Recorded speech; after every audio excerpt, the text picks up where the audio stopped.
사랑하고 축복합니다. 8월 23일 수요일입니다. 오늘도 우리 하나님의 그 선하심과 인자하심을 마음껏 누리고 체험하는 복된 하루가 되시기를 간절히 소원합니다. 오늘 말씀은 어떤 열매를 맺고 계십니까? 라는 제목으로 함께 말씀을 나누고자 합니다. 오늘 말씀은 예레미야 24장 1절에서 10절까지 말씀입니다. 말씀을 봉독합니다. 바벨론의 느부갓네살 왕이 유다 왕 여호야김의 아들 여고냐와 유다 고관들과 목공들과 철공들을 예루살렘에서 바벨론으로 옮긴 후에 여호와께서 여호와의 성전 앞에 놓인 무화과 두 광주리를 내게 보이셨는데 한 광주리에는 처음 익은 듯한 극히 좋은 무화과가 있고 한 광주리에는 나빠서 먹을 수 없는 극히 나쁜 무화과가 있더라. 여호와께서 내게 이르시되 예레미야야 네가 무엇을 보느냐 하시매 내가 대답하되 무화과이온데 그 좋은 무화과는 극히 좋고 그 나쁜 것은 아주 나빠서 먹을 수 없게 나쁘니이다 하니 여호와의 말씀이 또 내게 임하니라. 이르시되 이스라엘의 하나님 여호와께서 이와 같이 말씀하시니라. 내가 이곳에서 옮겨 갈대아인의 땅에 이르게 한 유다 포로를 이 좋은 무화과 같이 잘 돌볼 것이라. 내가 그들을 돌아보아 좋게 하여 다시 이 땅으로 인도하여 세우고 헐지 아니하고 심고 뽑지 아니하겠고 내가 여호와인 줄 아는 마음을 그들에게 주어서 그들이 전심으로 내게 돌아오게 하리니 그들은 내 백성이 되겠고 나는 그들의 하나님이 되리라. 여호와께서 이와 같이 말씀하시니라. 내가 유다 왕 시드기야와 그 고관들과 예루살렘의 남은 자로서 이 땅에 남아있는 자와 애굽 땅에 사는 자들을 나빠서 먹을 수 없는 이 나쁜 무화과 같이 버리되 세상 모든 나라 가운데 흩어서 그들에게 환난을 당하게 할 것이며 또 그들에게 내가 쫓아보낼 모든 곳에서 부끄러움을 당하게 하며 말거리가 되게 하며 조롱과 저주를 받게 할 것이며 내가 칼과 기근과 전염병을 그들 가운데 보내 그들이 내가 그들과 그들의 조상들에게 준 땅에서 멸절하기까지 이르게 하리라 하시니라. 아멘. 오늘 말씀 제목은 어떤 열매를 맺고 계십니까? 라는 제목으로 말씀을 나누고자 합니다. 오늘 읽은 예레미야 24장 말씀은 하나님께서 이스라엘 백성들을 향한 예언의 말씀이죠. 특히 특이한 것은 하나님께서 예레미야에게 무화과 두 광주리 환상을 통하여서 이 백성들을 두 종류로 나누시고 그 종류에 맞는 하나님의 예언의 말씀을 하고 계신 겁니다. 그 환상의 내용이 무엇입니까? 좋은 무화과 나무가 있고 또 나쁜 무화과 있는 광주리가 있다라는 것이죠. 하나님의 말씀에 순종하는 자들과 순종하지 않는 자들이라는 그 의미의 이 광주리, 그리고 그 마지막을 얘기하고 있습니다. 먼저 이 환상을 통해서 하나님께서 예레미야에게 말씀하시는 그 때를 보겠습니다. 1절 말씀 보십시오. 바벨론의 느부갓네살 왕이 유다 왕 여호야김의 아들 여고냐와 유다 고관들과 목공들과 철공들을 예루살렘에서 바벨론으로 옮긴 후에 여호와께서 여호와의 성전 앞에 놓인 무화과 두 광주리를 내게 보이셨는데, 이 말씀하실 때가 언제입니까? 유다와 여호야김의 아들 여고냐 때라고 얘기하죠. 여러분, 여고냐는 다른 이름은 바로 고니야 또는 여고니야라고 얘기하고요. 왕이 된 이후의 이름은 바로 여호야긴이었습니다. 이 여호야긴이 포로로 잡혀갔을 때니까요. 그 뒤를 이은 왕이 있겠지요. 바로 유다의 마지막 왕인 시드기야 왕 때라는 겁니다. 즉 이 말씀이 선포되어진 때는 유다의 마지막 왕인 시드기야 때라는 것을 알 수 있습니다. 이제 유다의 역사 가운데 마지막 왕 때에 하나님께서 예레미야에게 여전히 말씀하고 계신다라는 겁니다. 그 백성들을 향하여. 여러분, 유다의 마지막 왕 때에 하신 말씀이라는 것을 한번 생각해 보십시오. 마지막까지 하나님은 이스라엘에게 말씀하고 계신다라는 거예요. 마지막 그때까지 그들을 포기하지 아니하시고 계속해서 말씀하고 계셨다라는 겁니다. 여러분, 이 유다를 향한 하나님의 이 메시지는요, 꽤 오래 전부터 말씀하셨다라는 거예요. 그리고 여러 선지자를 통하여 말씀하셨다라는 겁니다.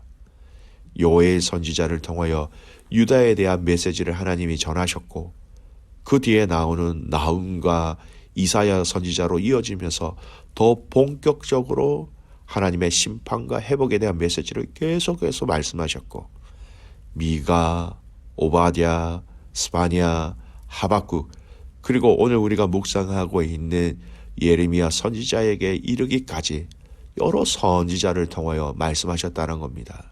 여러분, 그리고 나라가 망한 이후에도 하나님은 선지자를 통해서 계속 말씀하셨습니다. 다니엘, 에스겔 선지자를 통하여 말이죠.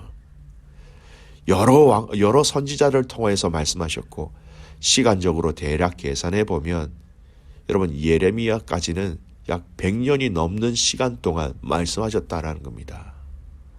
그리고 오늘 이 말씀처럼 유다의 마지막 왕인 이 시드기야 왕 때에도 여전히 말씀하셨다는 것이고요.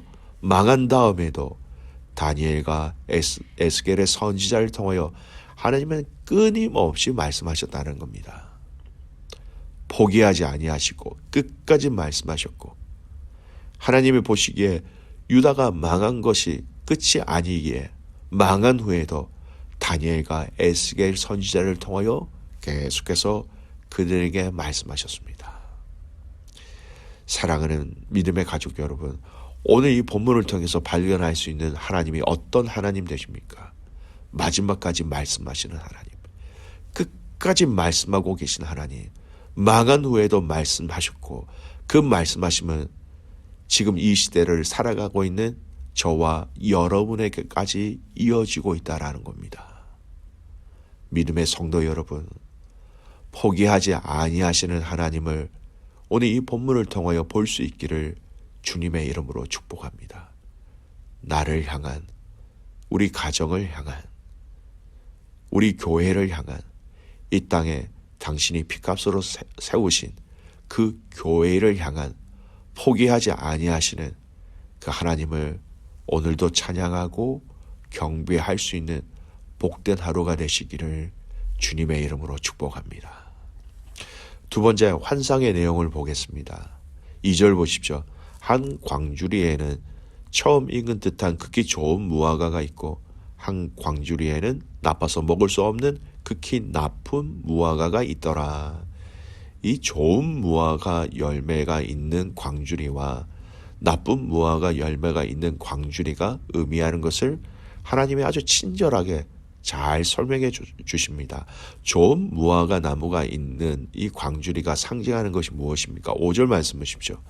이스라엘의 하나님 여호와께서 이와 같이 말씀하시니라. 내가 이곳에서 옮겨 갈대아인의 땅에 이르게 한 유다 포로를 이 좋은 나무와 무화과 같이 잘 돌볼 것이라. 포로로 잡혀가는 사람들을 지칭하는 겁니다. 자세히 보면요, 1절에 이 무화과 나무 광주리가 어디에 있습니까? 성전 앞에 놓여 있다라고 말씀하시죠. 즉 하나님 앞에 드리는 것으로 하나님이 좋은 것은 받으시고 나쁜 것을 버리시겠다라는 그런 의미입니다. 이 좋은 무화과 나무 광주리, 포로로 잡혀간다라는 것, 여러 선지자를 통하여서 하나님이 이미 이 메시지를 전하셨고 이 말씀에 순복하며 순종하는 자들이다라는 것입니다. 포로로 잡혀가는 것을 알았기 때문에 바벨론에게 반개를 들지 않는 자들, 이들을 다시 돌아오게 할 것이기에 하나님은 다시 그들을 성전에서 드리는 좋은 것을 받으시는 것처럼 이들을 받으시고 돌보시고 지키신다라는 내용입니다. 7절에 보면 이들은 내 백성이 될 것이다 라고 철저하게 마지막까지 약속하고 계신 겁니다.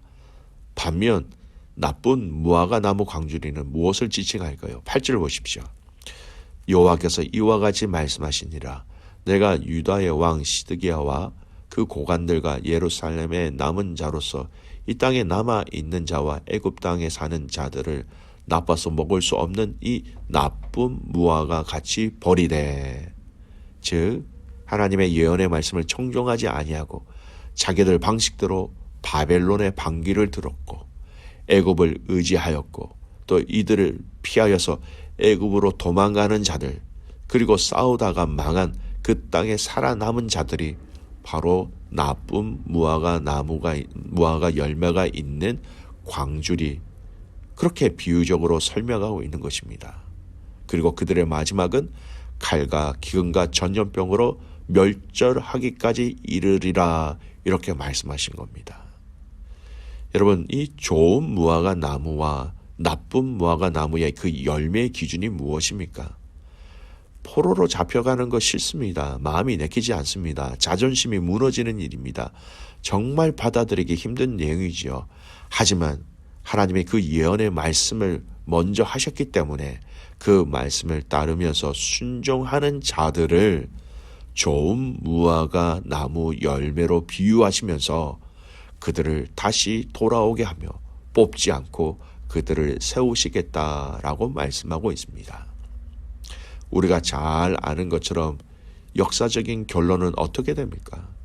하나님은 이 포로들을 통하여서 다시 돌아오게 하시고 다시 돌아온 그들을 통하여서 하나님은 이스라엘의 성전을 다시 세우시고 예루살렘 성벽을 다시 재건하시고 안식일과 절기를 다시 지키게 하셨다라는 것입니다. 여러분, 좋고 나쁨의 기준은요, 결국 하나님의 그 말씀하신 말씀에 순종이라는 것이 기준이 된다라는 겁니다. 사랑하는 믿음의 가족 여러분, 저와 여러분의 삶, 우리의 삶에 여러분 좋은 열매가 맺혀지기를 정말 주님의 이름으로 축복합니다. 그런데 이 좋은 열매를 맺는 방법은 순종이라는 이 과정과 절차에 따라 나아갈 때에 가능하다라는 것입니다. 오늘 이 말씀과 일맥상통하게 우리가 연결해서 우리에게 주시는 예수님의 말씀이 있죠. 요한복음 15장 말씀. 우리 요한복음 15장 말씀은 포도나무 비유로 우리에게 잘 알려진 말씀입니다. 이 말씀 속에서도 좋은 열매, 그 열매에 대해서 얘기합니다. 요한복음 15장 5절 말씀. 나는 포도나무여 너희는 가지라. 그가 내 안에 내가 그 안에 거하면 사람이 열매를 많이 맺나니 나를 떠나서는 너희가 아무것도 할 수 없음이라. 주님께 순종한다라는 것, 요한복음 말씀에는 주님 안에 거한다라는 말씀입니다. 여러분, 우리가 주님 안에 거한다라는 그 말씀이 구체적으로 무엇을 뜻할까요?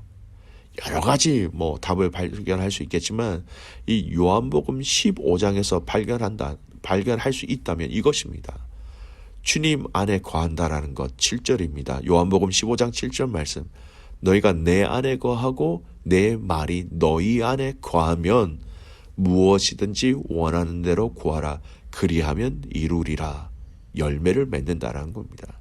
하나님의 말씀이 우리 안에 거하시면, 하나님의 말씀이 저와 여러분 안에 거함으로 우리는 순종할 수 있습니다. 그 말씀으로 우리는 순종할 수 있는 힘을 누릴 수 있습니다. 그 말씀으로 순종할 수 있는 지혜가 우리에게 부어진다라는 것이죠. 그리고 그 순종함으로 우리는 선하고 아름다운 열매를 맺을 수 있게 되는 것입니다. 사랑하는 귀한 믿음의 가족 여러분, 오늘 이 순종함으로 주님 앞에 아름다운 열매를 맺는 저와 여러분이 되시기를 간절히 소원합니다. 그 주님 안에 거하는 것, 주님의 말씀이 우리 안에 거하는 것, 그 말씀이 우리를 통치하시는 것, 그 말씀 안에, 그 말씀의 영향력 안에 있다라는 것. 오늘 이 하루, 여러분 정말 이 하루 안에 아름다운 주님의 그 열매를 맺을 수 있는 저와 여러분 모든 믿음의 자녀들 믿음의 성도들이 되시기를 주님의 이름으로 축복합니다. 아멘. 기도하겠습니다. 하나님 아버지 참 감사합니다. 좋은 열매와 나쁜 열매, 하나님 이 순종이 기준이다라는 것을 오늘 이 말씀을 통하여 말씀해 주셔서 감사합니다. 하나님 오늘 우리의 삶 속에서도 이 순종의 열매를 말씀을 통하여 말씀 안에 거함으로 하나님 열매를 맺을 수 있도록 하나님 역사하여 주시옵소서. 우리 힘으로 아름답고 좋은 열매를 맺을 수 없음을 우리가 너무나 잘 알고 있습니다. 주님 우리 안에 거하시고 주님의 말씀이 우리 안에 거하심으로 말미암아 그 말씀대로 순종하며 살아간 그 삶을 통하여 우리의 아름다운 열매를 주님 앞에 드리는 것뿐만 아니라 그 열매의 아름답고 귀함을 모든 성도들과 모든 믿음의 가족들이 함께 보고 누릴 수 있도록 그렇게 우리를 사용하여 주시옵소서. 그렇게 행하실 주님을 신뢰하며 살아서 역사하시는 예수님의 이름으로 기도드리옵나이다. 아멘.